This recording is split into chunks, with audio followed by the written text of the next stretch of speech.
Hey guys, so I really appreciate all the positive feedback you're giving us on these skills videos, and send us in some really cool videos as well of your kids and some other people actually doing the skills themselves. So it's really good to actually see these things be put to use as well.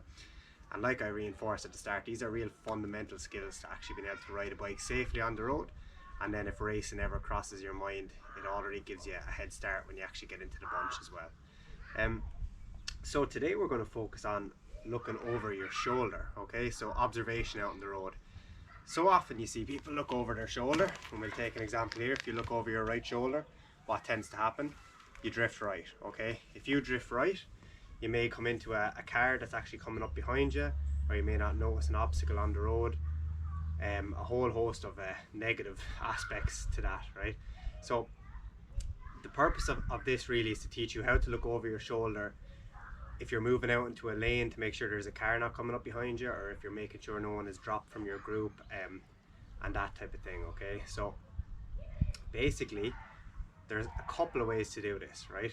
So number one, easiest way, is make sure your chin is tucked into your shoulder when you're looking around, and you always have two hands on the bars with a nice firm grip, okay? So chin into the shoulder and look around. Number two is you can actually reach around and grab the back of your saddle if you're comfortable riding with one hand on the bars. So reaching around, grabbing the back of your saddle and looking over your shoulder. It just gives you a nice reference point to hold the bike in a straight line as well. So what we'll do now is we'll just demonstrate these two things, and we'll move on from there.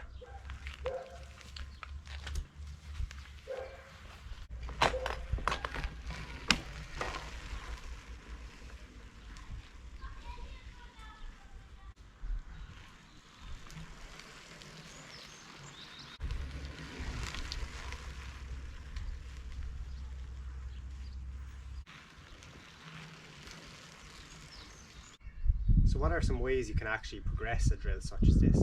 If you're lucky enough to have someone in your house at the moment, then you can actually get that person to stand back at the end of the channel and hold up a set number of fingers, okay? So when you're looking over your shoulder, you can call out that's 5 fingers up, 2 fingers up, etc. And it just makes sure that you're not just needlessly looking over your shoulder, you're actually looking for a point and observing something. So adding that extra bit of a stimulus into the drill itself makes it just that little bit more difficult. So that's a really good way of progressing it. Obviously another way of progressing it is to make this channel a little bit tighter, and keep making it as tight as you can possibly make it until you notice you really start to drift over. So that's just a quick video on checking over your shoulder when you're out on the road. Just remembering chin into the shoulder, or getting your hand onto the back of that saddle, creating a nice purchase point so you keep the bike going in a straight line. Again, like I said, it's a really important skill for safety out on the road. So I really hope you appreciated this one, guys, and any questions let me know, and keep the videos of you guys practicing the skills coming in. Thanks.